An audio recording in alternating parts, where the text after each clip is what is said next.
You were under the age of 18, a student. You just left secondary school. Yes. And you hadn't yet gotten into the university. Yes. You say something happened to you. Yeah? Something very painful, and beyond painful. Can you tell us what that is? Tell me what that is. It's I have to say, like, this is the first time I'm going to be coming out, like, public to discuss this with someone. Yeah. It's only my family members and definitely my husband that knows about it. Okay. Take your time. I was still in secondary school and I came home. Meanwhile, then I was staying in Ilorin with my parents. I was born in Ilorin. Right. I went to my primary school in Ilorin, but my secondary school, I went to Gifted School Academy in Suleja. Right. This was still in Kwara? Both Suleja and Ilorin? No, Suleja is Niger State, close to Abuja. Right. So I returned home for a particular holiday, and then my sisters, they all told me, oh, they are now going to a particular, like a club, right. But it's not a church, right. It's a club. They were doing their services on Saturday. It was more like a gathering of young people, right. to just come and dance, praise God, and listen to the word of God. That was how they explained to me. And the kind of person I was then, I was this kind of person. I was the vice president of the fellowship in school. I believed in tying hair to church, I didn't really want anything hip-hop, jumping, that kind of gathering. So immediately my sisters told me that that's the kind of gathering. You meet a lot of people. You meet prostitutes that have given their lives to Christ. You meet cultists that have given their lives to Christ.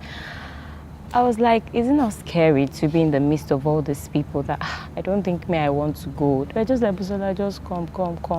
I reluctantly went, and I saw the different people that were there. It was clear I was the youngest. So I was always pinching my sister because the way they were dancing, I felt, no, this is not it now. This looks like a club, But then it was like, this is like a new way of reaching out to people to know God. So I was there. They said time for first timer to stand up. I stood up and I introduced myself. My name is Busola Dakolo, secondary school. Then I now shipped it in that I explained my journey there. That I didn't want to come here. I thought people would be like on serious set of people. How can people be praising God like this? But listening to the word of God, seeing people talk, it's really amazing, and I'm so excited that I came here. I was really, really a bold child, like I could speak up in any gathering. So after the meeting, that was where Pastor Biodun preached, Biodun Fatoyinbo, he preached. After I finished preaching, he came to meet me after the service, after the meeting. Is the general overseer of the Commonwealth Zion Assembly. Yes, Koza, yes, is the senior pastor there. Right. But then it wasn't Koza. Yes, it was called Divine Delight Club. Right. Yeah. It wasn't yet a church. It wasn't yet a church. It was just like, and he wasn't married then, but he was engaged to his present wife. Right. So that's how he came to me, and he was like, such a bold young lady, like I've never seen someone like this, it was like, wow, you need to keep the fire, that please, can you do something in the next meeting before I go to school? He asked when I'll be going back to school. So I said, okay, what can I do? That I can sing, I'll just try to sing, not like I can sing very well. He said, oh yes, that's great, that he plays the keyboard, that he would help me out, would rehearse together, things like that. So I told my sisters, and I felt why do I have to be part of this your club thing? I don't want to be part of it now. But my sisters told me that I should not be too judgmental, you know, because my thinking of Christianity then was a bit different, was kind of like solemn, you know. That was how... What they call deeper life. Yeah, sort of, you know. That's how I was then. So I decided, okay, I can't remember the particular day of the week, but my sister now took me to his house then. Right. He was living with his father. Right. The wife too there will be there sometimes, I guess, because that particular day she was there as well. Right. So I entered the When living did your room. sister take you to his house? Because I was meant to do rehearsal. Right, for this thing that he invited Yes, you for that next meeting that I Yes. was meant to sing. Yes. So she left me there, entered the living room. He was already seated with the keyboard. Right.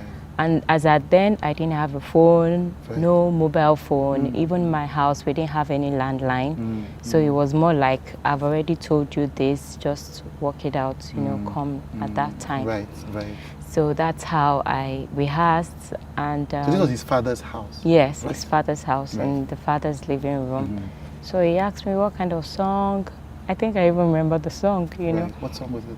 I will serve you because I love you. You have given life to me, something like that. So I'm not a great singer. So I sang it my way, and then it was like, oh, great, rehearsed. I went back home. And the next meeting, I did the song.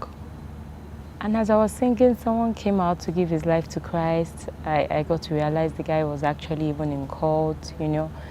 So it was really a very touchy... Where did the person come out of? So From yes, the congregation. So okay, like, so you went to his house, you did this rehearsal. Yes. Then you did the thing the next meeting. Yes. Right, I right. sang the next meeting. It wasn't a Sunday, it was a No, weekday. Saturday. Right, Saturday. right, It wasn't a Sunday service, Right. just Saturday gathering, right. Saturday So when you were evening. singing, this person came to give his life to Yes, Christ. Right. yes. So after the program, everybody, different people walked up to me that is like, you have that gift, that calling, just keep serving God. You know, different people encouraged me. It was so clear to everyone that this girl, she's a very, very young girl, you know. So he walked up to me and he said, wow, just keep the fire burning. That's Biodun. Yes, Right. that's Pastor Biodun. Yeah. He walked up to me and he said, keep the fire burning, that I'm going to give you books Right. and cassettes as you're going back to school. Just be focused, don't listen to people, you know, things like that. And he gave me books. It wasn't on the spot there. Right. I don't remember whether he sent it down, but I got books from him and Right. cassettes. It Right. was cassettes then. Right. So audio cassettes. Right, So right. I took them back to school. I even showed my friends in school. I gave them the old gist about this new place that my sister took me to. And you know, that's how it was. And by the time I finished secondary school, I returned back to Ilorin. Right. And I was still contemplating, should I join this church? You were not still fully comfortable with it? Yes, yes. Because I went back to school. The kind of fellowship in school was totally different from what I experienced during the holiday. So it was more like I was living a dual life, you know. So I really wanted to come in terms with the particular belief that I want to flow with. Am I going to be like the FCS, the way I was in school, or I'm ready to join this kind of new environment? So I told my sisters, and they were like, see, this man is warded, he's now a church. It's Commonwealth of Zion Assembly. Right. By the time you came back from school, it was Yes, already a church. it was now already a church. So that's how I joined the church. When I joined the church, I joined the choir. Then we were at we're using a particular mall, Adamabola, or like that in Ilorin. Right. There was a supermarket downstairs. So I was part of the choir. I would go for my rehearsals, everything. I just wanted to serve God because my background is I'm from a polygamous family, and seeing some things play out in the family, I didn't want my life to be like that. Like more or less like when I was in secondary school, as I was coming out, you know, this send forth that they are doing for you, and they're telling you you are going into the world. You know, I was beginning to get scared of this world. Like, so I was having that mind that I want the kind of world that will make me happy. And since I was already a Christian, I was just like, hold on to Christ, that's all. So I wanted to serve in a church, you know, just be zealous for God the way I was already zealous in school. So I joined the choir, and I wasn't talking to anybody. I would just do my own thing. My sisters were involved in self-fellowship. We would go for evangelism together, and But you were still in your shell. You were still afraid of this world that it told you to be careful about. Yeah. And again, you know, because it was a bit difficult for me to really integrate myself into the church, because of where I was coming from. The FCS was totally different. Yes. What's FCS? Not even Fellowship of Christian Students, something like that, you know. So I joined choir, and then one day they told me, oh, even sing a song now, lead. I couldn't really sing very well, but I sang. And one particular day, Pastor Biodun now came to me. He was like, that you don't like to talk, how are you? You know, you just look at me, how are you? Hope you're good and everything. Just be like, I'm fine. And then he started coming to my house. Right. And all of us in my family, we were so active in church. When I mean extremely active in church, more like the Amokitons are so passionate about Koza, so passionate about Commonwealth. Anywhere we'd go, we just keep dragging everybody to the church, dragging everybody, just come to church, come for self-fellowship, things like that. And we were going through our own personal family issues, quite all right. Did it have to do with the fact that it was a polygamous family, or what were the issues? Yeah, my father wasn't always around, you know, and then right from secondary school, we're already facing financial issues. And while I was in secondary school, there were times I would go to school without provisions, but nobody knew. I was very good at coping with things. Not discussing with people, you know. I just needed to let me study well, come out of school, enter university, and get a good job. You know, I really wanted to be there for my mom in particular, because I just felt she had gone through a lot, you know, things like that. This particular time in church, he came to meet me, that's Pastor Biodun, and then he said,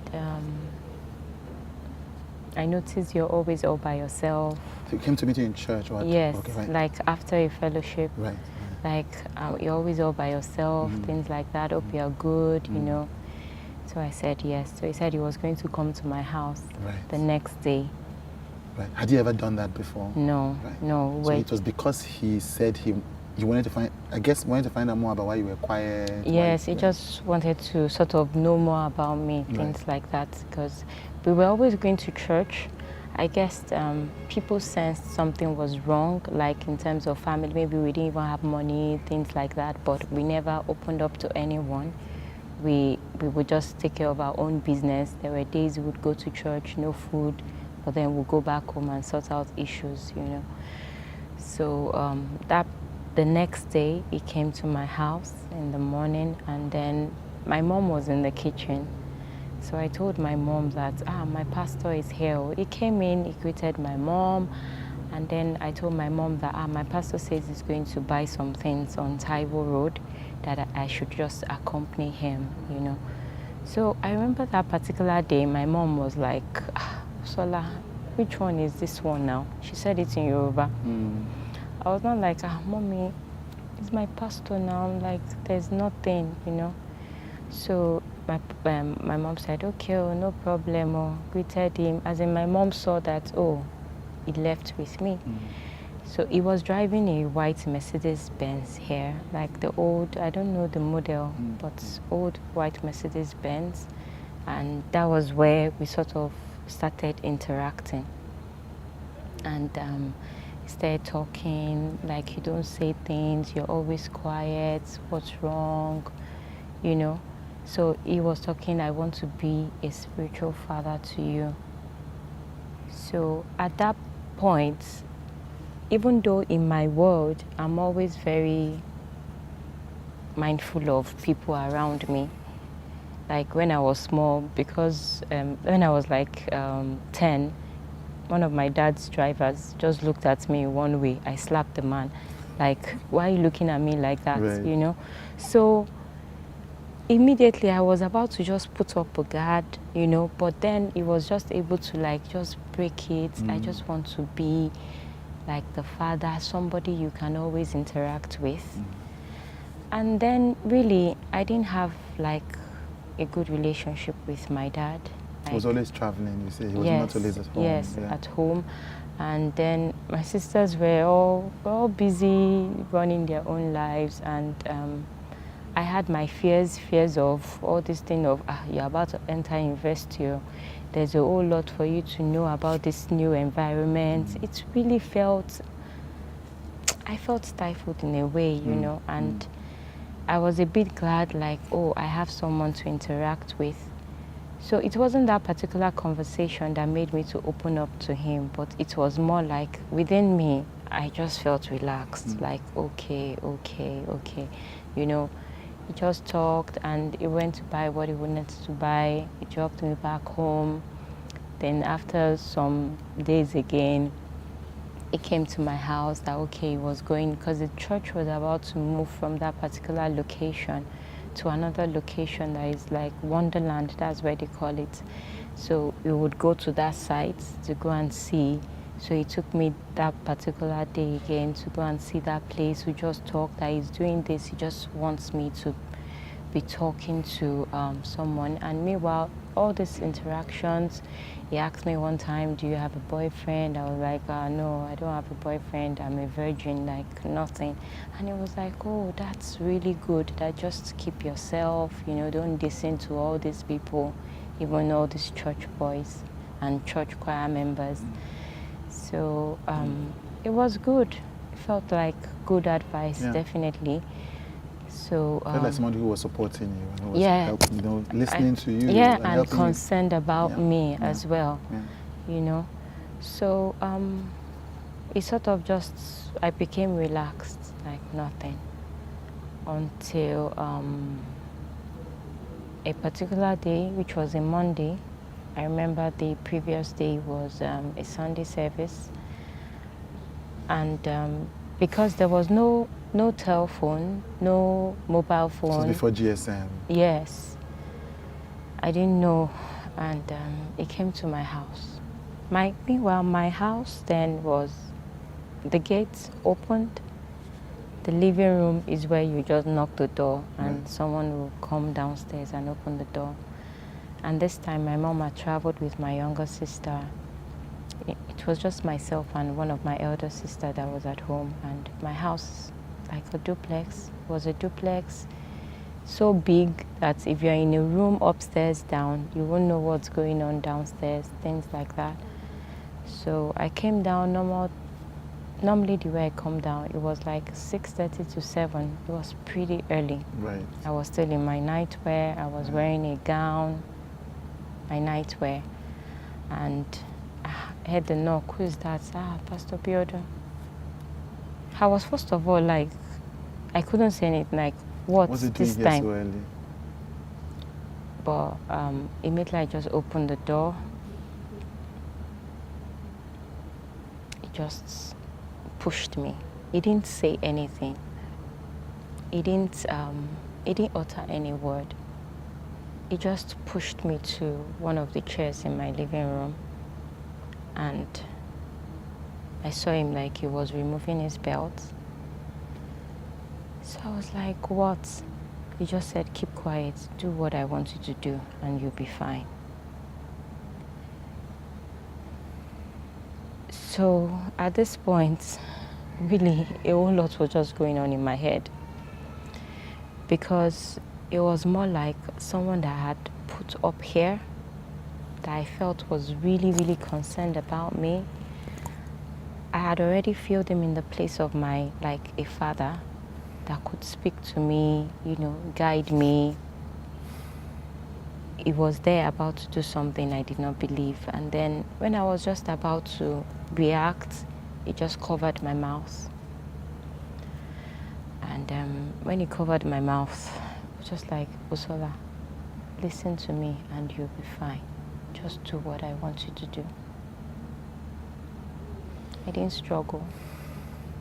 I just left him, and he brought out his pennies, and I was wearing a nice gown. I was wearing pants, pulled down my pants, and that was how he found difficulty to enter, but he just kept, I was like grunting, I would cry, I was just doing a whole lot of mixed feelings and all that, and he eventually penetrated, even blood dropped on the floor. And at that point, he finished what he wanted to do. He had an orgasm and he zipped up. He left me there. I just sat on the floor and he went out. So when he went out, sorry, just hold on a minute. So take your time. Take your time. Take your time.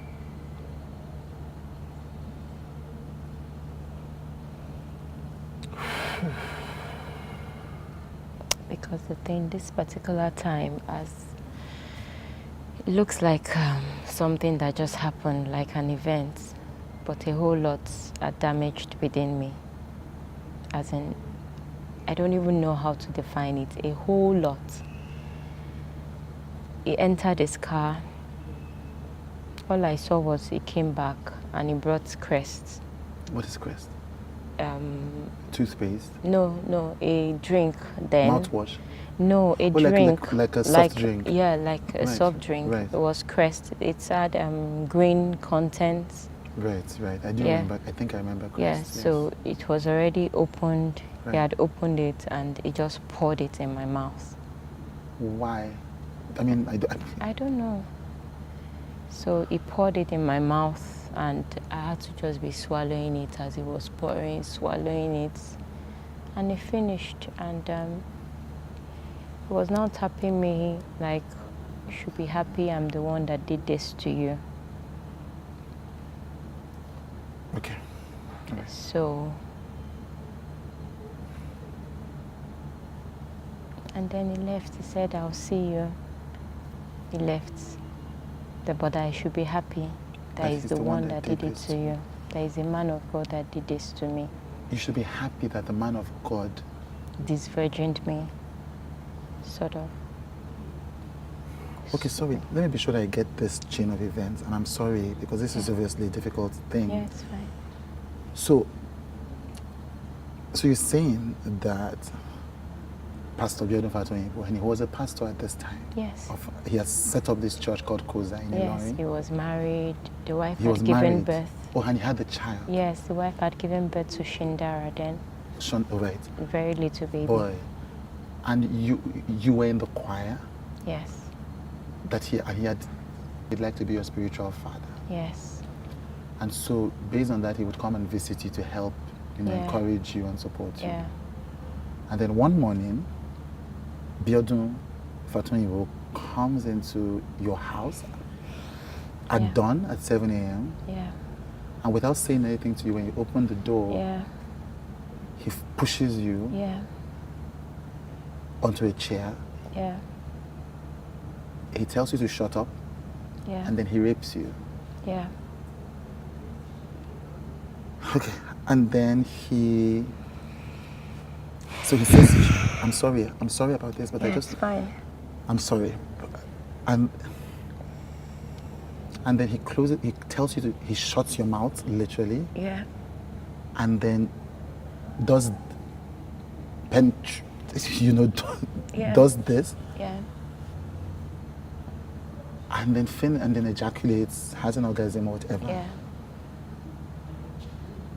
And then goes out, gets a drink, a soft drink, so he doesn't say anything to you he goes out, gets a drink, And you were so, according to you, you were so overwhelmed, you couldn't even scream. You didn't even, you just, yes, it was, yeah, you were overwhelmed. Yeah, it was, at some point, I raised my voice. Yeah. But when he told me, and again, at that point, you know, when I joined the church, then, and my sisters used to say, oh, he used to be part of a cult group, something. The sisters mentioned that he used to be part of a cult yes, group. and then he would mention it in some So messages now. Yes, like his testimony, how God saved me, things like that. At the moment, So it felt like that was the person I was facing. Right. You know, I didn't see him as the person that was encouraging me as the father. I just saw him as, wow, like, he's a mean person, that he could just do anything to just satisfy. I mean, yes, you were frightened. I mean, that would be reasonable. Yeah. So he goes out, he gets this drink, he comes inside, he forces it into your mouth, and then he tells you, and he's just disvirgined you as well. Yeah. And there was blood on the floor. Yeah. And he tells you that you should be grateful that he, as a man of God, was the person that did this to you. Okay. Okay. Where was your sister at this time? My sister was still sleeping. And apparently, I think that the night before, she went out with her friends, because my sisters would just go out. I was the introvert kind of person. And I was just scared. I didn't even know what to tell her. Instead of me having time to even cry or anything, I was there trying to clean floor. I was quickly going to remove my pants. Then all I remembered was I ran to my mother's room. She wasn't around, so I locked the door and did like I was just sleeping. Why? I just felt, there was a scripture I used to have in my head then, marriage honorable, bed undefiled. And watching how my mom and dad, how they were, I didn't ever want to lose my virginity before marriage. That was like one of the things that I felt, according to my faith then, that if I'm able to keep my virginity, I'm going to have a fantastic marriage. That was my revelation then. So it just felt like I had lost every single thing. Everything that I had hoped for was all gone. My dignity, I felt it was all gone. My sisters would call me aside because they knew I was a virgin. And they would say, oh, Busola, keep yourself, or don't answer people, you know, we so believe in you. It was more like I was the flower of the family, like that precious. Yeah. So in short, I just felt like my glory was gone. Gone. That was the first thing that hit you. This man just took my glory. Like it was totally gone. I was on the bed. I would cry, go into the bathroom, pour water on my body. I think I had my bath up to 10 times that morning because I just felt I needed to be cleansed. I would go and wash up. I did not come out till like 12 noon. As at that time, my other sister was back, but I couldn't say anything. Was back from where? Like she went out. Oh, she went out and she came back. Yes, overnight. Like she didn't sleep at home. Right. Oh, yeah. Okay. So she didn't sleep at home. I thought you said somebody was sleeping upstairs. Yes, I had two sisters that were around then. Right. Yes. So one sister had gone out. Yes. And came back the next morning, but the other one was sleeping upstairs. Yes. How did he know that nobody was there? Your parents were not. Your mother wasn't home. How could he have known that he could do this? How? Yeah, it was. You know, I guess by the time he was already coming to my house, he already knew how my home was functioning. You know, oh, this person is not around. Because my mom and my little sister traveled that time. Right. So it was just myself and so my sisters that were around. So nobody else was around. Right. And he knew the way the house was big and all of that. Yes. So it wasn't even something, he didn't do it in a way that it was inside the house. It was just the living room. Because it's a duplex. You open the door, you see the living room, then you have to step down to get to the dining area. So it was just the open door. It was just on this side. So it wasn't, there was no distance. Wow, okay. I'm sorry about this. I've lived with it over the years. Yeah. And this is the first time you're talking about this to anybody apart from your family. Yeah, like it's, you know, I had to really come out to say this because I was already hearing things. Right. More like another narrative was being said. And I've kept quiet over the years. I know what I've personally gone through. I know how I've like struggled. You know, when you're just struggling, you're just pushing your head anyhow, like, no, there's something about me. You're trying to figure it out, you know, you're not just able to get yourself. And thank God I have people that are working with me now, that are able to help me through healing process. And I'm seeing a way that I can also help others, you know, people that are silently going through this kind of thing, because the pain is not what you can define. The hurt is not the kind of hurt that you can say, I even know how to come out of it. It's more like you're struggling. It's a struggle. When I mean it's a strong struggle within. You're trying to still see yourself with that high esteem, but you're not seeing it. You're trying every way. Sometimes you try to get it through validation of people. It's through what your friends. Sometimes it's through a lover.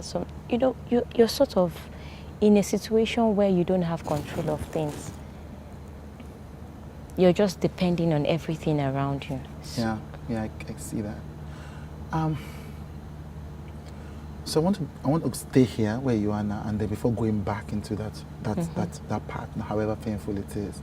So you said something. You said he has been spreading, or there has been a spread of a different narrative. Why? Who is spreading this narrative? Why would anybody spread a narrative if you've not talked about this in years to the public? Yeah. What's going on with that? It's social media. Yeah. Like, I think my husband put up some posts, and then he mentioned from Ilorin to Lagos to, you know, Abuja, Dubai, you're doing this. Your husband is Busola Dakolo, the singer. Yes, Busola Dakolo, the singer, and he's aware of everything that happened. Yes, he has always been aware. How long have you guys been married now? We've been married for 6 years. 6 years, right. Yeah, so he's been aware. It's not like it's a new thing. But then when you keep hearing news of this person doing this, this person doing that, and by this you mean abusing other women? Yes, and girls? Abusing other women, other teenagers as well. Other teenagers, because you were a teenager. Yeah, I was a teenager then. I had not even entered school. I was still trying to do my IJMB to find my way into university. So, so I found out about this a week ago, about your husband's posts. Yeah. And apparently he came out, he didn't mention Biodun's name. He didn't mention me. So he came out to talk about this person who has been hurting women through the church. And apparently he had talked about it last year without mentioning names. Yeah. So this obviously had been something that had been deeply painful to him. So based on what you were saying, because he spoke out, you know, and the people that he was talking about, which is Biodun and his people, knew that Timmy was talking about him. Yes. So so you were saying they began to spread stories about you that you heard about. Yes. I think in a way they had already even spread some stories. What because kind of, the first time when it happened, you know. First time when Timmy spoke. Yes, when Timmy spoke up. Someone was saying it, like another pastor was saying it, that, oh, he said you guys had an affair. Ah, so you had heard the pastor say to your husband that Biodun said he had an affair with you. With me. Now, sorry, but you were under 18 at this time. I was under 18. If he had an affair with you, he was having an affair with a minor anyway. Yes. And this is obviously, because I've heard this part of the story, this is obviously a well-known pastor, even though we will not mention the pastor's exactly. name. It's just a thing of, that actually made me, even before all these stories, I started hearing stories, I already lost all the credit of men of God trying to do like they are listening to you, like they care about you. Since then, I've never worked in a church. I just go to church anytime I want, come out.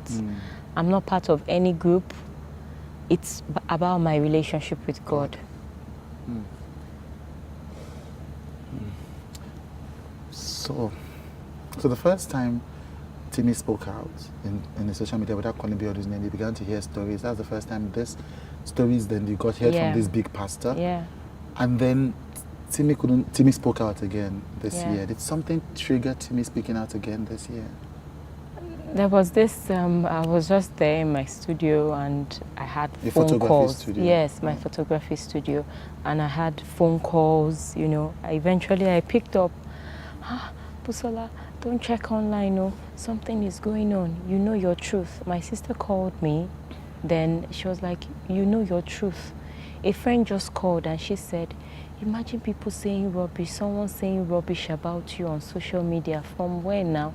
That Busola, just don't mind all these people. I was like, what? So I went online and I saw it. You saw what? I saw the message. The person put, go and ask your wife. The person responded on Timmy's post. Right. Go and ask your wife that was sleeping around with pastors in Ilorin. Right. Go and check the DNA, spending church's money. All that really, it triggered a whole lot. Like, I felt like I've been bullied enough. I've kept quiet for a very long time. You know, even when I heard there was this main story that came out previous year of a lady, you know, I didn't put my mouth, you know. I just kept quiet. And me keeping quiet, I felt like I was just losing myself. Like, you're losing yourself. Someone is bullying you. You're not getting the opportunity to speak up, to say something. DNA of my children, that's, in short, to just say, oh, she's promiscuous. So these people were, so this lady, one of these messages that your friends actually looked at was somebody questioning the paternity of your children. Exactly. Because of what Timmy had said. And Timmy never mentioned me. Didn't mention you. You. He didn't mention me. Right. I meant, so. And so whoever was responding, these people who were responding, obviously knew about you and about what Biodun had done with you. And we're trying to manage this situation. Exactly. So at that moment, see, I had a very long silent moment. I just sat down. I had to tell my clients at the studio that, sorry, I just need to sit down. I went to the toilet and I sat down for almost 20 minutes. What should I do? I'm like this quiet person that I'm just getting to connect with myself. What's all this? And at that point, I started telling myself, I think you have to be courageous to come out and say your truth. So before these accusations came, you were not going to come out and say anything about this? Yes, no, I was just quiet. I was just quiet. Even when church members, some people would ask, what even happened now? Koza, is it church nothing. Members? You mean Koza church Koza members? Church members, especially the early church members then. I would tell them nothing. Oh, I just felt like, you know, we'll get to that part where I would say how I came out of the church and things like that, you know. But I'm going to ask again, even though I mean, if what you say occurred is an irrelevant question, but why did Timmy speak out again this year? What triggered that? You haven't different people that have reached out to him, more like you are the voice that can help us. This person is still doing this. Right. So because he had spoken in the past, and apparently, like you say, this Biodun continues. You know, people say that Biodun continues to have affairs with teenagers are below 18 and above. So people come to Timmy to tell him about what this happened. And Timmy is triggered again. Because this thing that happened to you that you know about is not happening to other younger women. Yes, exactly. And that's actually the point why I decided to, let me come out. Let me come out and let them know that you're not alone in this. Like, it's happened to me. I'm walking through my healing process with great people. So it's a hard one. I don't know. It's really hard. But then thank God for a great husband, I would say. Some people are still single. Some people are even probably still struggling in their marriages because of things like this. Okay, let's go back. And again, it's difficult thing, but it's necessary to do that. So, Biodun does this, and does this to you, rapes you, allegedly. Yeah. And you go into the room, he goes home. Yeah, he went home. And then what happens? That's it? That was on a Monday, and at that point, I was just scared of him. Scared of him? Scared of him, yeah. And I love my family. I don't want anything to happen to anybody. Because he's an ex-cultist, as he has said. Yeah. So that image was more in my head than any, pastor. So the Bible, I still had to go because my sisters were cell leaders. So I still needed to follow them. Busola, you're coming to church. Oh yeah, let's go. You had to follow them back to the church that Biodun was pastor church. of. Had you told them about what happened? No. Huh. I didn't tell them. So, okay, so this was the same day? No. Or this was days after? Yeah, days after, so but that same week. That same week. So you'd been raped by Biodun. He had gone. You hadn't shared this with anybody. You were still dealing with the fact that as a young Christian girl, for whom virginity was a big deal, you just felt that somebody had taken something very important to you. Yeah. You'd not found the words to tell your sisters yet, but you had to follow them back to his church. Yeah. Right. So I went for the midweek service. That was like the worst. Did he preach on sermon. that day? Yes, he did. Yes, he did. And it was about grace. It was about grace? Grace, the grace of God. You know, like no matter what you do, the grace of God has covered all your sins. Like God doesn't even see any of your sins. So I was there trying to understand what is this all about? What is this? In short, that day I just attended church because I had to attend my sisters. And after service, a brother came up to me, one of the protocols, and then he said, Pastor Modeli wants me to come and help at their house. Who is Pastor Modeli? That's his wife. That's Biodun's wife? Yes. Biodun's wife asked you on the week that this happened to come to the house? Yes, told someone to come and tell me that she would want me to come and help because she has a baby. Right. To come and help at home. Has she ever asked for this before? No. None of my siblings had gone to their place to help. Right. So randomly. So immediately, really, I turned to my sister. I was like, sis, I don't understand. I said, am I Omodo? Omodo in Yoruba is domestic help now. Yeah. What is all this? That was when she now said, that is not a new thing, or that church members go to help her. Right, okay, all right. Okay. So at that point, I was just like, okay. So Pastor Biodun now came. He just said, I'll be coming to your house when I leave to come and pick you. To come and pick you? Yes, to go it was evening. His wife. Yes, so I would sleep over. So Biodun Fatoyinbo, after doing this thing, walks up to you in the church after preaching about grace. Yes. To say he will come and pick you. Yes. To come and help his wife. Yes. That Pastor Modele needs me to help her. So I went back home with my sisters. At that point, I was thinking, should I tell my sisters? Should I not tell? Should I tell? Should I not tell? I was just frightened and afraid. But in my mind, I was like, no matter what, Busola, just prevent anything like this from happening to you again. I didn't know how I was going to do it. And I still had to let me respond like nothing happened. Because I felt I was trying to keep my people safe.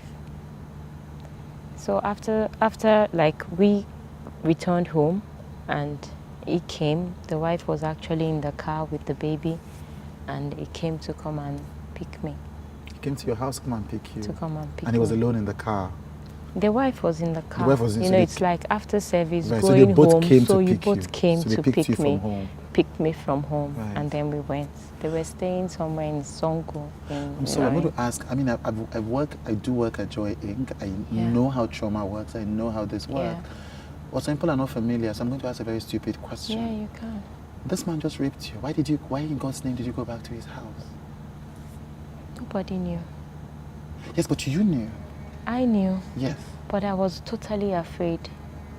I was a teenager. It's not like my dad was available that I would feel, and I didn't even have that kind of relationship with my dad, that I would feel, oh, daddy, this thing. I didn't feel like somebody was responsible for me. In short, it was more like him that I felt was responsible for me. You. Like I was beginning to see him that, oh, see the person that is being there for me. So it was more like my hopes were just shattered. Yeah, I do. Everybody trying to find out how to navigate their own lives. Like that's how my family, you know, they were all trying to just find a way. Hey, my sisters, you know, myself and my sister were trying to enter university. But, you know, they more like face your life kind of thing, face your life. There was just no other option. Yeah. You were frightened. You were frozen. I was frightened, totally frightened, because at that point, like I said, I didn't see him as my pastor anymore. I just saw him as somebody that's maybe the old side never left. You saw him basically at this point as this cultist that you had been told about. Yeah. So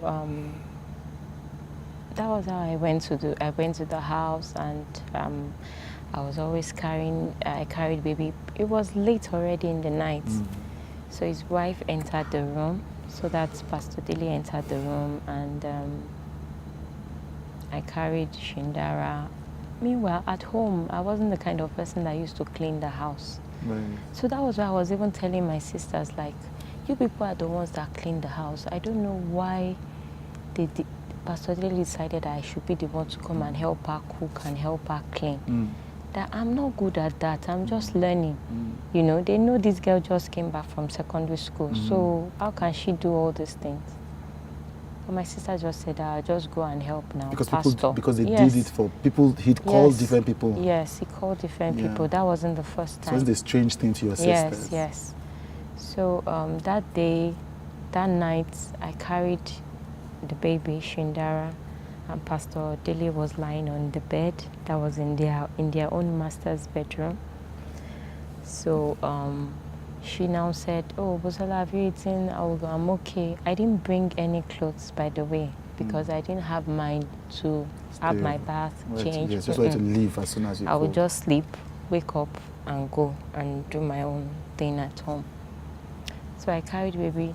Pastor Biodun walked in and he said, I've cleared the guest room for Busola. Busola should go and sleep there now. I looked at Pastor Dilly. I said, Pastor Dilly, you're the one that told me to come and help you with Shindara. I would like to stay on the bed with you. He said it again.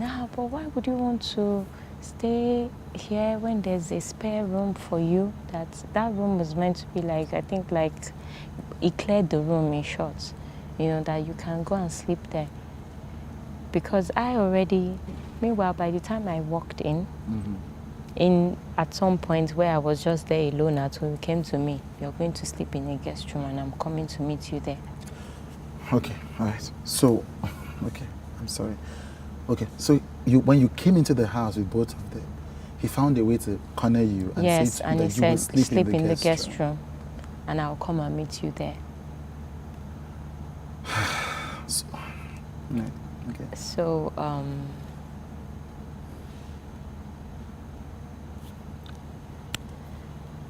it was just, let us sleep. I said no. He walked away again. I made sure I just carried Shindara. Like, she was a baby, really little baby then. So then she now said, okay, Busola, just help me. Let's lay the bed, everything. As we're about to sleep again, he came in again. As well as sleep in his wife's room? Yes. In the master bedroom? In the master bedroom. Came in again and said, Busola, he was just pacing the floor. Pacing around. Yes, like he came again. You should go and sleep. You should go and sleep. I had to just look at Pastor Dile. I just looked at this. I said, please, I really need to sleep with you on the same bed. At that point, Pastor Modile now said, Biodun, please leave her. She wants to stay here. Right, okay. Right. So immediately she said that, he went away. Right, okay. Right. And that's how she slept, I slept. Then I stood up and I locked the door, the room door. Right. And that's how that night was. Right, okay. I woke up in the morning and Emmy cleaned the house normally. It was already. I woke up in the morning and Emmy cleaned the house normally. He was already in the living room with Bible on his laps. And what? With Bible on his laps. Yeah. Right. And then he looked up. I greeted him. He looked up. He looked down. Then he came to meet me. He said, nobody ignores me. That he wanted to hide that. I knew he wanted to do something with me. And I made sure it did not happen. He just said, nobody. At that time, I was even in the kitchen. He just slapped my butt and he left. And I went to, I just did all the cleaning that I needed to do at home, there in their house. I prepared food. Another church member came and, you know, we finished all that. There was no time for me to go home. I told Pastor Dele, I said, I want to be going home now. Then he came into the picture. He said, I'm going out. Yes. People said when he heard that you wanted to go. Yes. Okay. He said, I'm going out. I'll drop you off on the way. Okay. So I now told her, I said, I just want to go all by myself now. That, don't worry, sir, don't worry. This whole thing is just tiring. I'm sorry.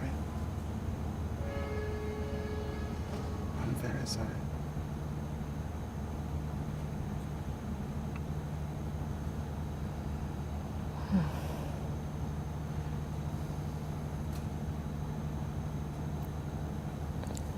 I've tried to be like a superwoman all along, like I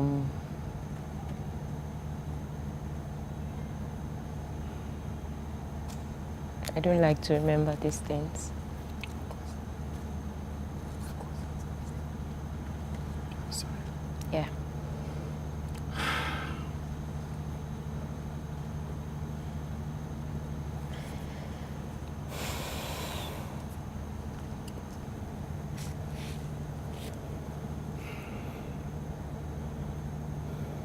I'm really sorry.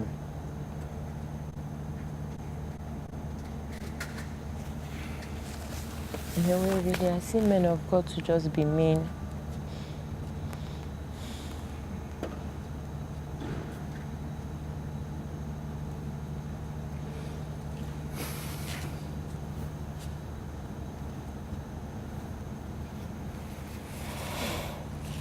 So, again, this is very painful to go through, but you went to do this for other women who have gone through this, or who are at risk of going through this again. It's actually difficult to say who have gone through. Who could have, because it's more like it lives with you. Right, so it's not a one-off thing. It's not a one-off thing. So it's because who are going through. Yeah, who are going through it. It's just like the level I'm at now, that's not where I was years ago. Right. But it's all a struggle. You know, that's poor self-perception. You just look at yourself like you're worthless. You know, when you visualize the image, you visualize everything that happens. It affects you mentally. But I'm going to ask another stupid question. But why? Like, if someone did something so terrible, why are you the one that feels bad about yourself? You mean, The way the whole thing changed after, like I will talk about it after he came, when my brother approached him and he started begging, you know. all right. Yeah. Right. And, Okay. you know. Yeah, right. Okay, Yeah. so let's so that people can follow the trail. Yeah. So I sense that. I mean, I asked not to be told the story before the conversation, Yeah. but then I sense that there is something else coming because Yeah. he said to you, I would take. First, he had said Yeah, to you. because that was the second time it happened again. So it happened twice. It happened twice. In 1 week. In 1 week. Does the rape by Biodun happen twice in 1 week? Yes, in 1 week.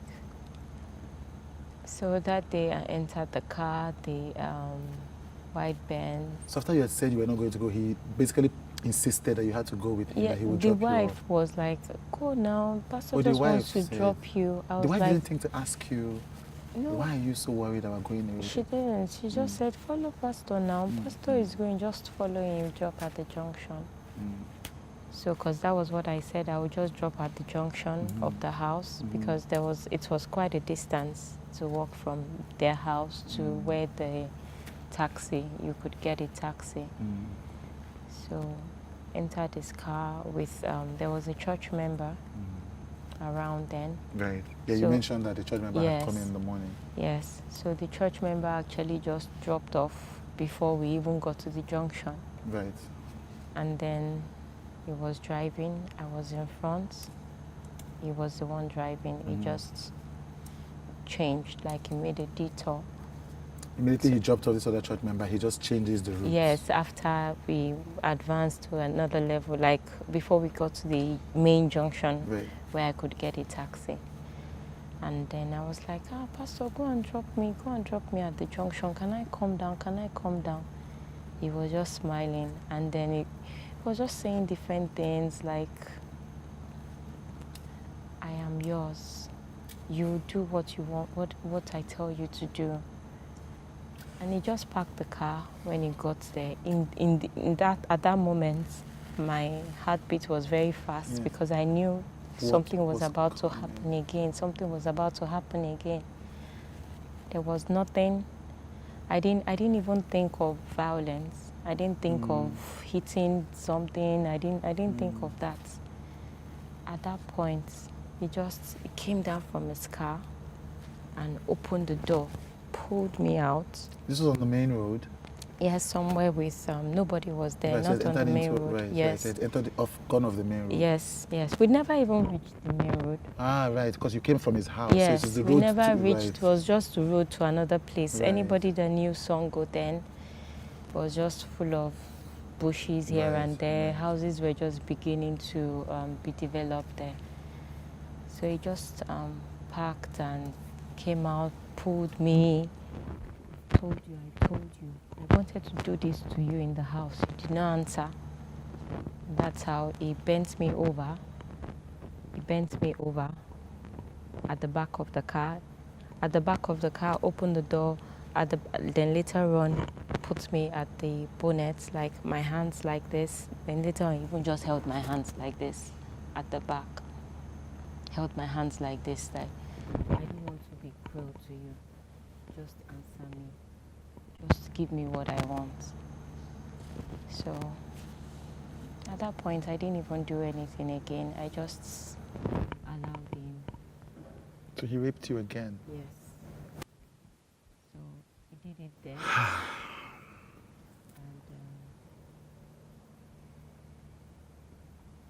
And came. Was more or less like a slave now. So he did it there. He ejaculated and he put me in the car and started saying sweet things like, oh, Busola, I think I love you. Saying things, I didn't even say anything. I didn't say anything. We got home. He dropped me off. He said, you'll be fine. That this thing is not a new thing. I told his ministers then that he mentioned it that men of God do this. The minute when you talk to his church, his fellow pastors in the church. Yes, later on. They said men of God do this. Yes, no. Okay. He told them, because I told them that at this point he mentioned it that he was saying men of God do it. It's not a new thing. Right. And he still denied it, that he didn't say that. But he said this to you. But he said it to me. That men of God do this. Men of God do this. I got home. Right in front of my gate. I came down. He dropped you at home? Yeah, he dropped me at home. And I entered. At that point, I went to go have my bath immediately. I went to have my bath. I didn't come out at all for like 3 days. That particular time, I didn't go to church the Sunday. So it was getting like worried. I didn't see you in church. He came to the house. To the house. After he didn't see you in church on Sunday. Yes. Like, what happened? What's this? You know. But wasn't this strange to your sisters? Why was this married man always coming to check up on you? They didn't. It wasn't strange. It wasn't strange because it was like it was our pastor. It's normal. They call it visitation. Yes, and more or less we were very active in church. Yes, you know. Right. Even this Infinity group, the singing group. YNAIJATV, the singers. Yes. They used to come to Ilorin then, and we would host them. The church. So you were a church family. Yes. So the church did not really have so much money to be able to put all of them in hotel rooms. Right. We would host them in my house. Right. We would cook for them. Even with the way we didn't really have so much money, you know, we would just do it for them. Yes. I know how these things happen. And sometimes even the boys, they would notice like, what's happening now? Let's help you with this. Let's help you with that. You know, so it was more like church family. We were very they didn't even think of it. There was nothing strange about yes, this. like he was coming to my house, and you know. So he dropped you off. I mean, he came back after the service to find out why he was worried. Yeah. And for your sisters, it's like normal concern. Everybody, but for you, we were all there. Yeah. We were all there in the living room, and they were just like, "Oh, we are fine, everything." I said, "Okay, yes." I was fine. And the next time, I was still contemplating how should I tell my sisters. The only thing that just kept me from telling them was, this person is just acting nice. This person is not nice. Like, this person can do anything. I was just saying it. I was already saying it like, I don't think he's really truly born again. That's how I was saying it then, because I just felt that you won't be born again and then you do this kind of thing. And it felt like he didn't have any remorse. It felt like he could go back to do anything, you know. So that's how I also just felt like he can come to my house, send someone to come and do something, come and kill or... I didn't feel safe. Yeah, there was no man. Yeah. No man. It's not like I had the covering of my dad, like somebody that could protect us. Yeah. My mom I was all sold out to just be there for my mom. Like, I couldn't even tell my mom, and my mom and I, we sort of used to talk. I was like the stubborn person that, you know, some things that were troubling her, she would easily talk to me about them, you know, and I would pray with her and all those things. So all this, I was quiet. I would still go to church, come back, but then I now stopped being active in choir. I just told myself, on no account should you be with this guy alone. On no account will you go to his house again. I was just trying to like give myself different things to avoid, so I don't find myself in that state anymore. And then myself and my sisters would still talk around, because they held my virginity like it was theirs. So they will talk around it. Hey, Busola, when you even have your first boyfriend, oh, don't do this, just continue. And I will still smile. But whenever we had such conversations, I would just run back to the room again and cry, you know. I traveled to, it was when I was in Lagos. I told one of my sisters, she was coming to Lagos, that please let me just follow you. I just want to come here to Lagos. She came to Lagos. I followed her.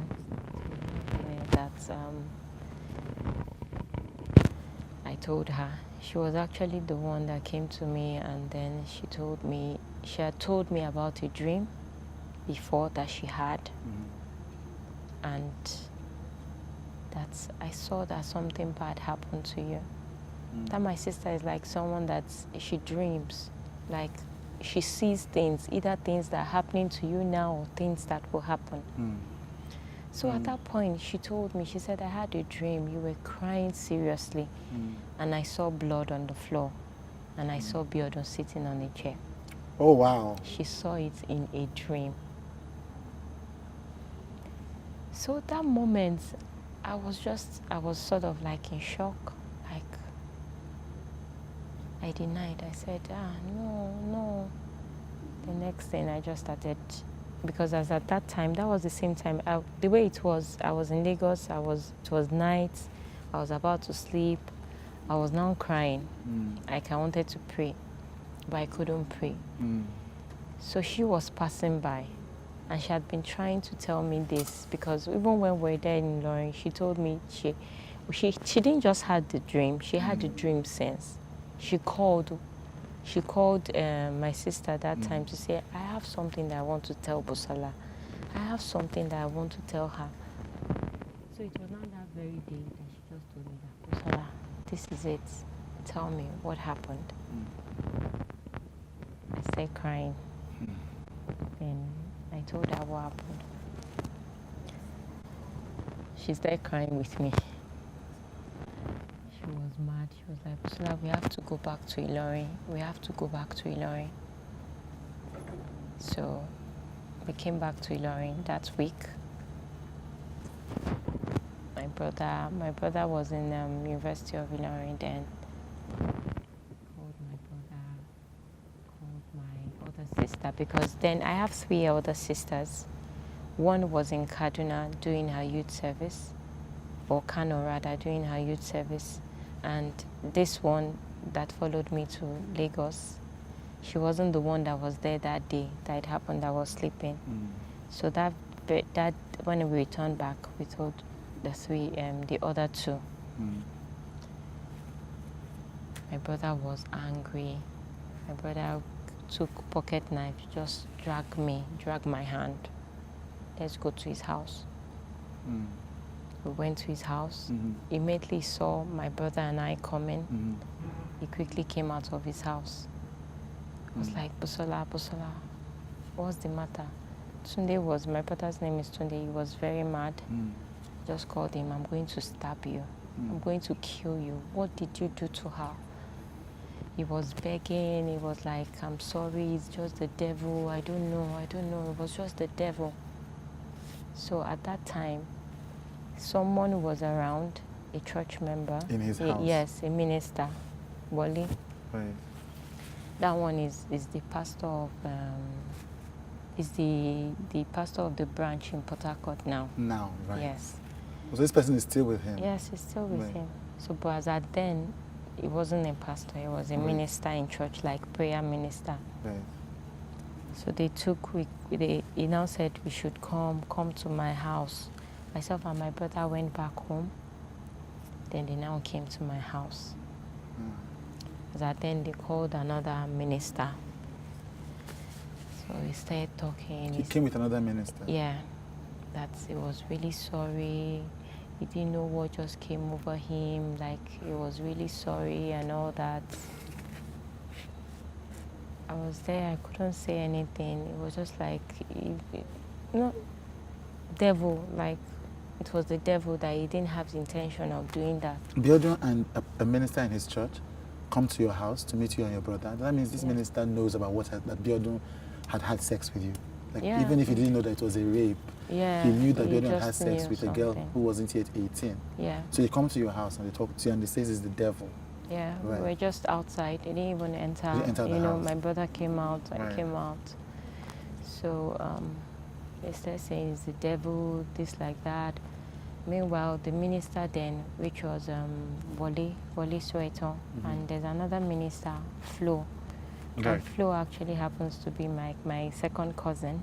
Flo is the second cousin. Flo used to be the pastor in Yeah, Lagos. yeah, he's the Is he still the pastor. pastor in Lagos? I think so. I Right, don't okay. know, yeah. Right. So, but it's not like we have that close relationship. So he came with two ministers or he came with one? Yes, I think Wole came by himself. Right. So he came with Flo. Yes, yes. Then Wole came and joined yes, you. Yes. Wow.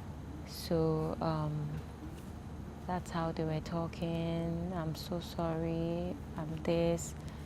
I wasn't really even listening to everything because all that was just on my mind was I can't get back my virginity. Like, it's been done the way I think right now. You don't know my state.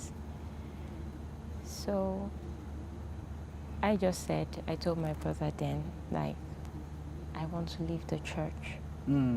Because I wasn't even listening to the word. And I told Wole, I told him I want to leave the church. So he too, when he heard, Who is he actually Biodun? no, that's Wole right, Soweto, right. the pastor in Port Harcourt now. Right. He too, he was like, this kind of thing, this no, I'm going to leave the church. He was the prayer minister then. Right. It was the one like the firebrand, you know. So he was like, no, I have to, you can't even tolerate this, that this is just too much. It wasn't like maybe they even heard my narrative or they knew how, they just knew something Had happened. Yeah. So Wole said that, and then he was like, please, I'm so sorry, you know, knelt down. I don't want you guys to leave the church. If you leave the church, what would people say, you know, things like that. And the word of God that you listen, it's the word he was still talking about, like, it's the word of God that will help you. So I just kept quiet at that point. And after a while, he left. I entered the house. They were still having, yes, they were still having conversation. It was not later on I was chatting with, I came out, I was talking with Minister Wole. Right. Then, so he was like, Pastor is really sorry, and it's like he really needs their help.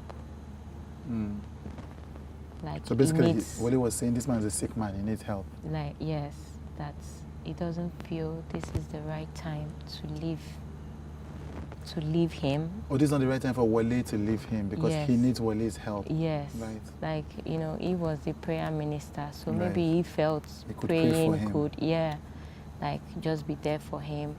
And then he was talking that it's just time, you'll be fine. Who will be fine? You will be fine. Yes, that I'll be fine.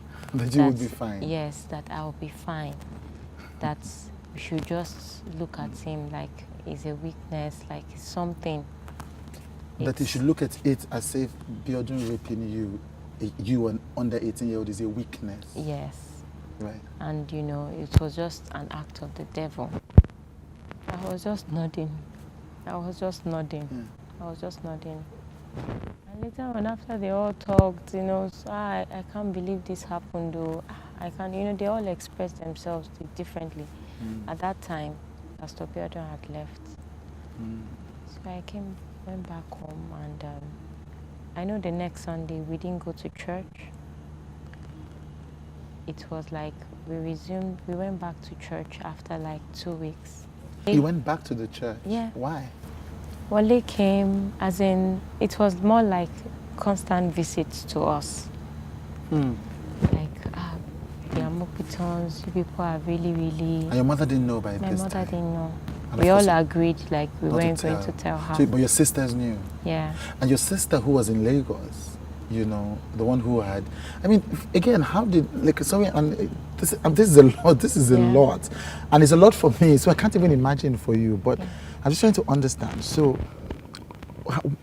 when your sister had the dream, because it's a very random dream, what made her walk up to you to tell you this dream? There's something. Yeah, it because was a very that weird particular dream. day. I was in the house about to sleep at In night. Lagos, right. Yes, in Lagos. Because see, every night wasn't the same night anymore. There are times I would cry. Sometimes it would be like I would almost sleep off in the bathroom. Then I would get up. I was just trying to adopt in my own Disorganized. way, you know. So that time I was in Lagos. I was actually just kneeling down. And it was like I was praying, but I wasn't praying. I was just crying. And meanwhile, this was night, late in the night. So my sister came out of her room, of the room where she was staying, and she noticed she was just hearing sound. Why? I was just saying, why me? Why me? That was just the question I kept asking for a very long time, because I felt I was faithful to God. I felt I had led many people to Christ, even though I was young. I felt I had done a lot for God, you know. Back in school, I would even do like a deliverance session for people. I felt I was too committed. I had time every 4 p.m. every day. Once it wasn't church day, I would always be reading my Bible or praying. That even my family members knew. They would just say, don't go near Busola, or she's in that room praying. I was reading one book, Conquering an Enemy, called Average. You know, I felt I had done a lot, and I didn't expect that to happen to me. Yes, because I was just thinking God probably didn't just love me as much as He loves him. You know, God didn't love you as much as He loves Biodun. Yes. Right. So I was just saying, why me? And my sister entered, and she saw me crying, and she said, stop praying. This is not prayer. I've been sensing something is actually wrong. She didn't even start to disturb me that I should tell her. She just told me I had one dream. That was when she now told me that dream. A dream. Right. I just started crying because it was more like just confirmation. Yes. So it was that point that I told her. Right. That's how we came to Ilorin, and she was the one that told my other siblings. I didn't call them. So you went back to this church in 2 weeks because they had been coming to meet you, to beg you as committed members of the church. Yes. No, not people to... Meanwhile, I didn't go back because I just wanted to, committed members. I thought let me protect my family. These people don't understand what's happening. That was my goal. Maybe they saw it that, Busola, yes, she's really zealous for God. That's why. It wasn't that. It was fear. It was fear. So I went back, but I didn't join any workforce again. I was just there. We'd just be involved in the cell fellowship with my sisters, and little by little I just kept rejoining. People even knew, like church choir members, some would walk up to me, why are you not in the choir anymore? I told them, I was just struggling to sing. I still kept it because they told me that please just hold it, don't tell anybody, So it turned to a thing like protect your pastor again. Jehovah. So I personally, it just felt like what was happening to me, which people did not know. I didn't have any form of self-esteem anymore, because it was more like I was saying God as God, so you have favorites. Okay, so you actually love men of God even more than anybody else. A whole lot was just going on my mind. So at that point, my Christianity began to, that fellowship with God I wasn't having it anymore. Because God hadn't kept his part of the bargain as fast. Yeah, so I was just doing things religious sake and things like that until he did one program, and he told me, he walked up to me in church and he said he's doing this program for me, like so that it will be part of the healing, to get me. But one pastor, Kayode Ojiseson, I could remember that thing of like, you know, just preaching. He preached about bondage no more, that it was, you know, it's also something he's fighting. Like the pastor said it was something he was fighting. Yes, what was he fighting? Pastor Biodun. I don't know, like maybe fighting sin or fighting. Right. So this session is to help him overcome this bondage. Yes, and also there was a session like for broken people, if you've been abused. I even came out when that Pastor Kayode was preaching. I came out, you know, prayed. I was crying. I came out, prayed, went back. That's how it was. I was just there until someone walked up to me and the person like, oh, I like you, I want to ask you out. I didn't know, like prior to that time, it was already telling the different people, maybe someone, and he used to say it in church then, if you want to enter any relationship, make sure you tell your pastor, you know, like they must sort of agree to it, you know, like that was just the order. So this person did not tell him, but the person that walked up to me did not know the person was actually his cousin. Okay. That's Pastor Biodun's cousin. Yeah. And that's how he walked up to me and was like, he used to see me in church. I'm just so, you know, I stay on my lane. And we started talking. We became friends. I didn't know he had gone behind me to even tell him, like, don't get close to this girl. Oh. Like, the girl, maybe she's not ready for all this, her mind is this, you know. He just said it in his own way, but he did not say what happened. But it sort of discouraged him. I eventually went out with the guy. Right. So he told me. So, yeah, so that's how we started talking. And I told him, I held everything was just like, this person now is my first and is going to be my last. Like, I was ready, this is the person I would marry. So when I made the decision that I was going to date him, I now told him, like, there's something you need to know and I want you to help me. I need to come out of this church. Come out of this church? Yeah, because I wasn't listening to the word. I was just going to church, just like almost like wasted times. I used to only enjoy prayer sessions that were led by the minister then, but every other thing didn't speak to me. So I told him what happened, and immediately was like, no. By the time he pulled me out of church, came out of church, he said, first of all, you're not going to that church again. Was it like 2 days after or so, he now went to church. I did not go because he already said, you're not going to that church again. By the way, the guy is late now, so I got me, so rest in peace. He walked up to Pastor Biodun and he told him that I know what you did, you know, that they needed to see. So Pastor Biodun came to his house right in front of the gates. I was already coming to this guy's house and I met both of them talking. So as they were talking, that was when he told him, don't ever talk to Busola again. When you see her on the street and you're driving, just pass by. Don't, you know, interact with her. And he agreed. And I felt comfortable because this person too was ex-cultist, like ex-cult member. Right. So, and he's also more like a pastor now too. Right. So I felt like, this person can protect me. This person can protect me. So that's why I came out of the church. I was so relaxed. And I joined Winners Chapel. You joined Winners Chapel? Yeah. So you didn't leave the church? You didn't leave the church? You still kept going to church? Yes, another church. Okay. Something you said about just losing your self-esteem. I do remember a few weeks ago, you were a guest on a handle on a social news site, Olori Supergirl. Yeah. And I mean, again, I found this out when we were doing the research before this interview.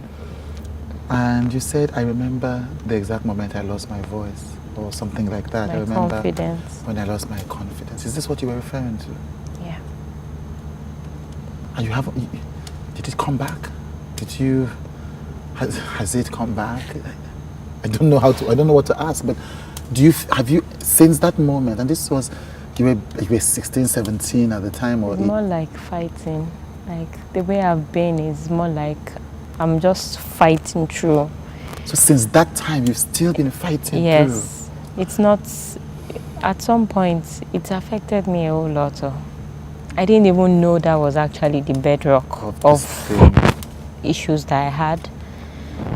Everyone I dated, I just felt like at some point, oh, this person doesn't love me, Joe. It's not real.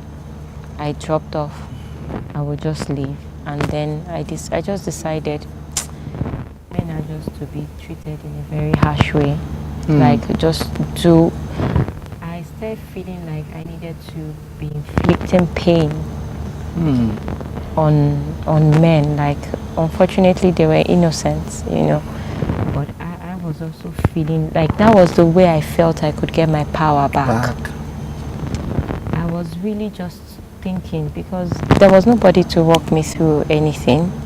It was still more like, go and listen to the word of God, and the word of God sort of looked vague. It wasn't applying to my state, you know. It was just more pray this. I would pray, I won't feel better. I would, you know, it was just more like, see, all these things that people are saying, let me just know that I'm not worshiping idols. But then, in terms of this one, it's on my terms. It's based on how I want to do it, you know. So it's affected a whole lot. Why had it affected you for so long? Why? I mean, why? Again, I do have experiences with people who dealt with trauma, but just for the people who are watching, why it's more than a decade? I didn't actually know it was still affecting you. me. It was just something happening. I did not know. You know, because after it happened then, and okay, I was already dating this person, and then I felt like even this person was sort of taking advantage of some things because of what he knew was happened. Right. You know. So you were feeling unsafe, just generally. You couldn't trust your experience. So luckily, I would say luckily, both of us now broke up. I had to leave the relationship. Right. And I left, and the moment I left, I just felt that thing of, you have to own things now. Right. More like be in charge of this relationship world or so whatever. They can't exercise this power over you anymore. Yes. Like, I don't know what the intentions, because unfortunately things went sour too in that relationship. So it was a mindset that I built over time. I did not know, really. As a coping strategy for this thing that you dealt with. I was still, when I relocated, I worked I was in school when I graduated, and I came to Lagos. Me living my life normally in relationships, there were things that I would do, and the person would say, this looks so absurd. Why are you doing this? I didn't know, like, maybe it was triggering something from the past. I just I didn't know I had issue. I never saw a psychologist. I never saw any professional. So it was more like walk yourself through the process. So it was all stumbling blocks, rise up again, and, you know, just trying to find yourself. That was the thing. I was just trying to find my voice, find myself, feel like I'm living again. You know, so it's really like just 2 years ago that I started connecting back to myself. Why? Why did you start connecting back to yourself? It's a lot of, after some things, you know, the way I would react to things at home, the way I would feel bad, like my husband could just make simple comments about something, I would interpret it another way that is entirely different, and he would look at me like, you have a problem, what's wrong with you? What is, I just said this and you're already, you know, I would already interpret it, so you think I'm useless, so you think I'm, you know, because that was how I was feeling. I felt incapable, I just felt I was worthless, I felt, you know, so I was still struggling to tell myself, you are special, you are special, you are special. But some little things he would just do would just trigger those things, and then I would now be there trying to find my way. So it was just this time, and I just told him, I need to know the bedrock of things. Like, this is not me. This is not me. Like, who am I really? So that's all. That healing process just started as a result of me saying, let me even get to know God for who God really is. Not the God that I hear that they preach on pulpits, not the God that, you know, other people talk about. I want God, and I prayed that prayer to God. I said, God, I want to feel you in my life. Like, let me know that you are real. You understand every single thing I have gone through. You must just help me out. So it was more like that time I had come to the end of myself. I mean, there's a lot to ask. But two of the things that I've heard said in the midst of the research about this is that, but quickly, let me talk. I mean, a few years ago, there was a big deal about Biodun and a young woman. It was a big national scandal, and he had to respond to it on the pulpit and etc. And I'm sure you heard about this. Before this, did you know that any of this was still happening with this man? We're beginning to hear different things. Because you were from Ilorin, so yes, all the community. Ilorin is a small town, and then it was more like everybody knew everyone, you know.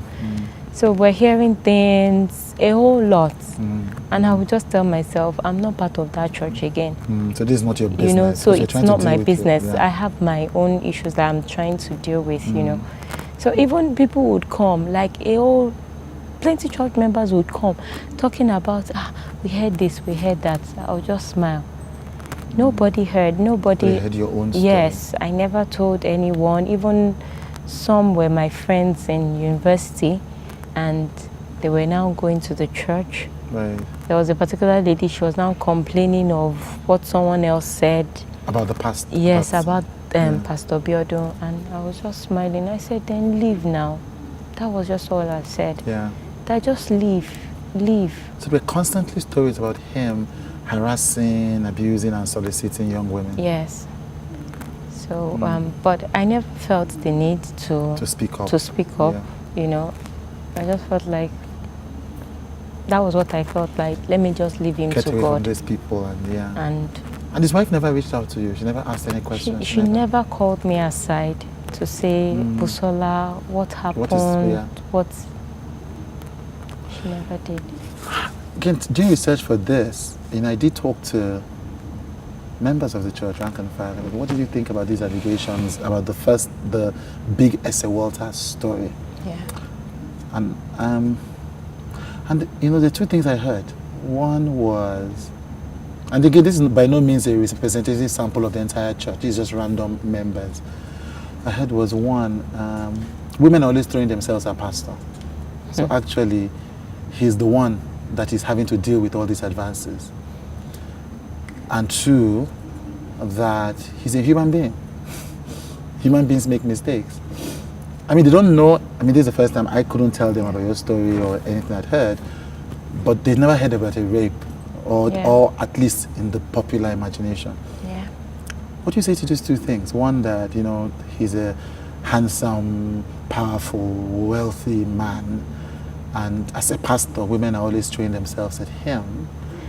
And then again, as you were talking, I just need to say, the one of, like, he gave me money, I was spending church money. Yes, you mentioned that at the beginning. Yes, there was no, the church didn't even have enough funds. Because they were eating from bringing people to come and eat in your family's house. Yes. There was even, I remember a particular time that my sisters, we sort of even hosted them, himself and his wife, at our house. And I could remember how we struggled to sort of just, put money together just to make sure that, they had a good meal. So there was no time that they really knew what was happening to my family. It was when he now became close to me, like more like a spiritual father I knew. And there was no time after it happened that he gave me money, church was giving me money. There was no time like that. And in any case, you left the church soon after, so you didn't have any interaction with him. Yes, at all. Okay. I know that after this happened, and I know that your husband showed me 1 or 2 messages. People have been, which is part of the reason why you decided to speak out. People have been sending him the most alarming. Some of the things I've read have blown my mind. Allegedly, but still blown my mind. What do you feel when you hear these stories? I've heard of people who've had to have abortions, who've had to leave the church, there's another story of a young woman, allegedly, who he also did the same thing. You know, I don't want to call, obviously I can't call names because it's her story to tell, march up to into her house in the morning, just like with you. And according to the recorded message I heard, she was saying, you know, thank God she was just a sharp worry or something girl that didn't open the door, you know. And so there's this multiplicity of stories that are in Timmy's DMs, WhatsApp, phone. It looks like an enterprise that has been going on. When I hear those stories, like, it saddens me, and it makes me to just feel like, does he not know the ripple effects of these things he's doing? How is seriously damaging these people, damaging their lives. I mean, seriously. Because I know I've gone through it, or I'm still working through it, you know. So, and at some point I was even telling my husband, I feel like maybe I should have come out, like I should have summoned the whole courage then in Ilorin to really come out, you know, and say stuff. Yeah, but that's not... That was also part of self-blame, like when I hear some stories now. But it's not your fault, obviously, not your fault in any way, because you're dealing with your own issues as well. So I needed to get to that place. I think I've advanced in a way, so that's why I can actually sit down here and be having conversations with you. Because I know, I mean, even in the process, we've been doing some pre-conversations, just asking you, are you ready? And I've seen you break down, just imagining doing this. I you know, people would, it's more like you become so vulnerable, and it's a state you don't want to be in. It's really a state you don't want to be in, and I'm just thanking God I have a great husband. He's been a hero. I don't know what to say. He's been a hero. So I'm just imagining ladies that are there, they don't have anybody. You know, it's... I don't know, he should just be sensible. Like, I don't know what the issue is. You're not the only pastor. But pastors, I do know that some big pastors have called Timmy, maybe not you, I'm not sure, basically to say, look, we know this happened, you know, but he has been punished or something, or, you know, I've heard stories, and I don't know how, you know, true this is, that, I mean, at least one big pastor, and I mean a pastor of a big congregation, says, look, you know, he's confessed, he's asked for forgiveness, he's been suspended from the church for a couple of weeks, and I know that at least one pastor, according to your husband, has reached out to Timmy to say, look, you know, what can we do about this? So now, based on all this, is the conversation not tilted to protecting the man of God? Yes. I'm not hearing conversations around the people that he's allegedly abusing. You understand? I'm not hearing conversations around the people. So it's more like the conversation is always around the person. And why hasn't you're protecting? Yes. Please continue. Like you're protecting this person. But if you can make him to stand up and let him identify, because we don't even know what has happened to some. And if you actually call yourself like you're a pastor, you are not a pastor to pastor yourself. You're a pastor to feed the sheep. To feed the sheep. And you know that this sheep, they always say the church is for the sick people. So do you now leave them, they're already sick, you send them away being sick? Is that a good place to be in? So it's just conversation. If it keeps being, it's looking like you're all protecting this person. Man at the expense you're of protecting this person of God. At the expense of these vital souls that are actually dying on the inside. Dying on the inside. Because it's really something you can't see. Yeah. And they're like, Yes. what is, it's even now like emotional, mental illness has just been identified in Nigeria. It wasn't a thing. As at then, that's why I never thought of therapies. Yes. Like, go and see a psychologist. Yes. Everybody would just be like, pray to God, it is well. It is, it was just too spiritual.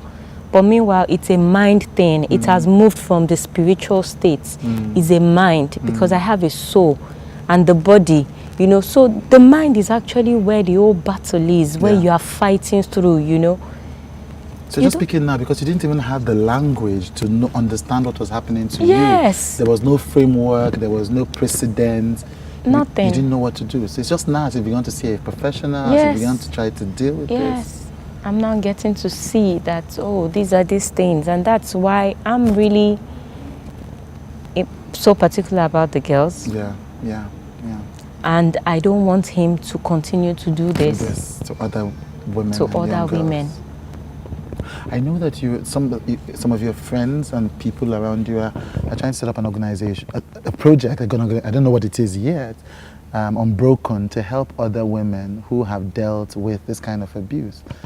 I mean, if you do this, you will be taking on.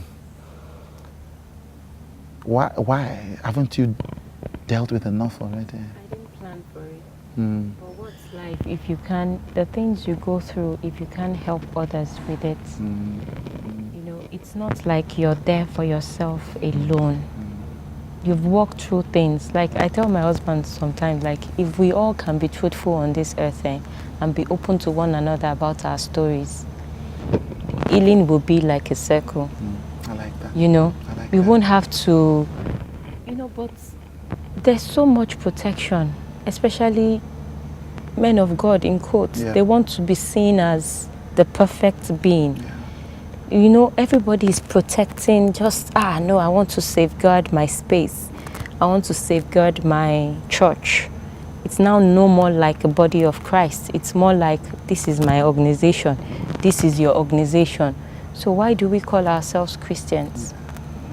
So if we can't open up and use our stories to influence people, how can we actually say we want a better society?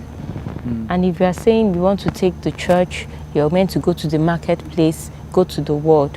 What is the world seeing in us that should make them to feel like, I want to be part of this? Yeah. I did want to ask that.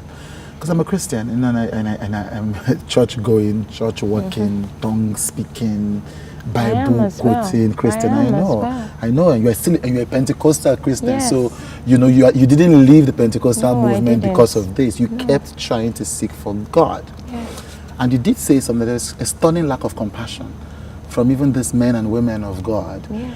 But one of the things that people say is when you say something like this about a man of God, they say, you shouldn't destroy the body of Christ. You shouldn't destroy the church, don't disgrace the church and all of that. And I've heard people say that about you on social media. Yeah. Not about you, but about Timmy when he talked about this. What do you say to that? It's just, that's Nigerian Christianity. I don't know how to put it. Yeah. When you have personal relationship with God, you get to see that God doesn't have any favorites. This so-called grace that we keep talking about, the grace doesn't work in a particular situation and it leaves another situation. When the veil tore, everyone could just enter and approach God. After the death, resurrection of Christ. So no more like pastor needs to lead. Yes. That whole touch not my anointed. Yes. It's not applicable. Because if you look at it, every church still has like their decorum, more like this is how we do it in this church. This is the spiritual, like the levels, like this is how leadership works. Grace is not applicable in those leadership levels. When someone does something wrong, you point it out that, this thing, you've broken the protocol in church, you've done this, they discipline the person. So why is it that when the man of God now does something wrong, you put grace in place? You know, so I see There's a double imbalance. standard. Yeah, There's a double exactly. standard. Exactly, because I'm a practical person. That's how my life has turned out to be. So I hear less words and see more actions. Action, yeah. So, And the action isn't making sense. and the action is not making any sense. It's remarkable because you did say something about him after this happened. He talked to you about grace. And I do remember that when we heard the Walter story, you know, the entire play around town was a higher level of grace, was what he said to her. Yeah. And that wasn't a rape story. That was a power imbalance story. A bit, you know, as for some people more forgivable, but it's a trend. Obviously, after doing this to you, he did say to you that he, according to you, was covered by grace. Yeah. Like grace. He's always been the grace preacher. Yeah. Right from time, you know. So it's just, it's left for, it's the body of Christ and the so-called men of God that are meant to sort of take care of the flock. Would they sit back and keep watching people fall aside, fall, and you keep saying, we are protecting the body. We don't want anything to come out. When Timmy spoke out last year, Timmy spoke out this year, not just about the lives that he's allegedly Biodun destroying by rape, you know, seeking the attention of girls under 18 and all of that. Has Biodun... And even marriages that he's destroying. Oh, there's that. Yes. I mean, there's those, yes, of course, I saw some of those chats. Even marriages. Yes. Because you're sleeping with other people's wives, and you know, it's a whole lot. So it's not really looking like it's a weakness sort of anymore. I'm just, because since that happened to me, it was just like my life just turned around. And so the same thing must be happening to other people as well. And I don't know where they are now. Has he or any of these pastors who promised to help out, you did say that a Pastor Wally said we need to pray for him, you know, and said I was going to live, and there's this guy called Flo, and all of these guys. And since Timmy has spoken up to say, no, lives have been destroyed, have any of them reached out to say, we're doing our best, you know, we're sorry? Nobody. You know, nothing. Nobody. Everybody sort of just keeping mute. Unfortunately, the Pastor Wale Shreton's wife used to be our friend. Right. Myself and my sister were the ones that took her to Koza. Right. And it's something like she knows, you know, and she knows. I must say she has a story as well. So if you know, there are people that you have so much information, and then you're seeing them, you used to believe in them. I thought they were really firm. Like, so this is not a Biodun problem alone. Yes. This is an institutional Koza problem. Pastors at the top of the hierarchy at Koza, and their families, and their wives, and their friends, as far as you know, are aware that Biodun is predating on young women, on women in the church, and on married women. That's what you're saying. Yes. They know. They know.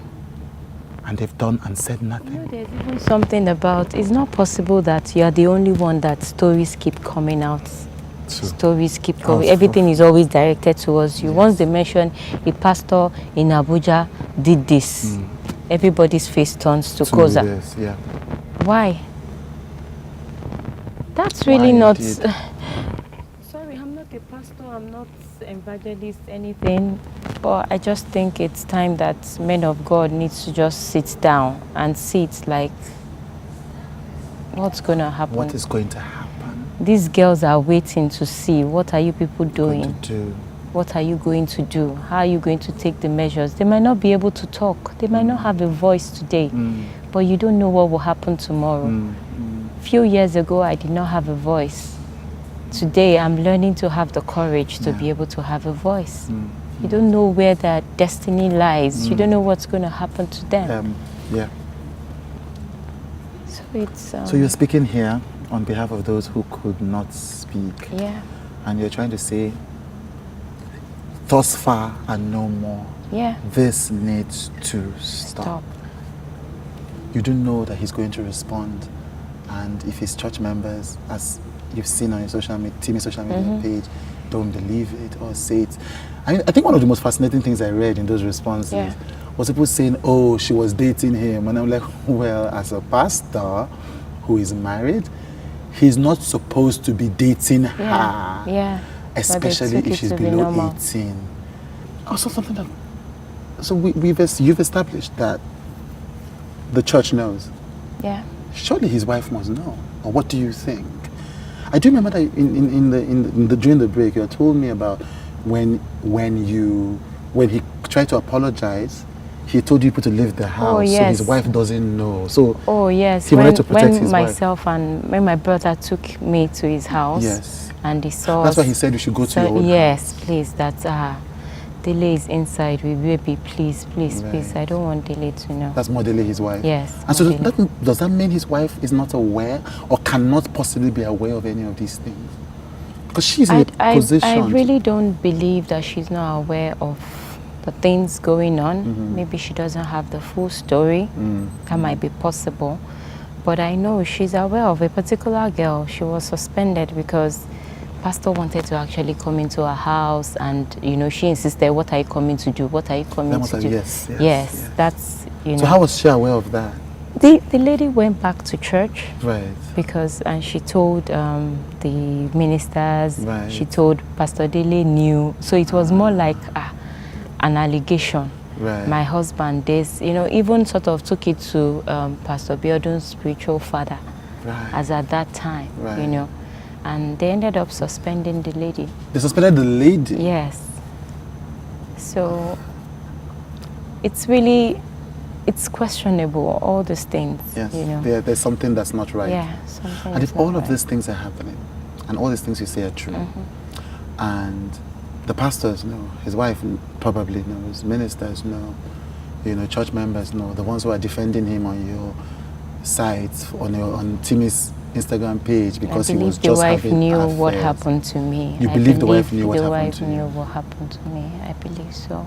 So what is the hold that he and other people have over people that they cannot just either speak their truth or step away? It's really hard to say, because someone stands on the pulpit, it's more like it dishes out good word. And it changes people's lives. Yes. Because the word coming out is fantastic, is mind-blowing. Yes. But the life is different. You're really affecting the vulnerable people. You're affecting them in a devastating way. So it's more or less, that's why I know people always say, leave men of God. Just listen to the word of God, their lifestyle. But then if you have an issue like this, there has to be measures. Yeah. There has to be checks. Yeah. If something keeps going on consistently, don't tell us like we are helpless. Yes. It feels like we're helpless, and people will still send their children there. Yes. People will still allow their wives to go there. Yes. Families will still go there. Yes.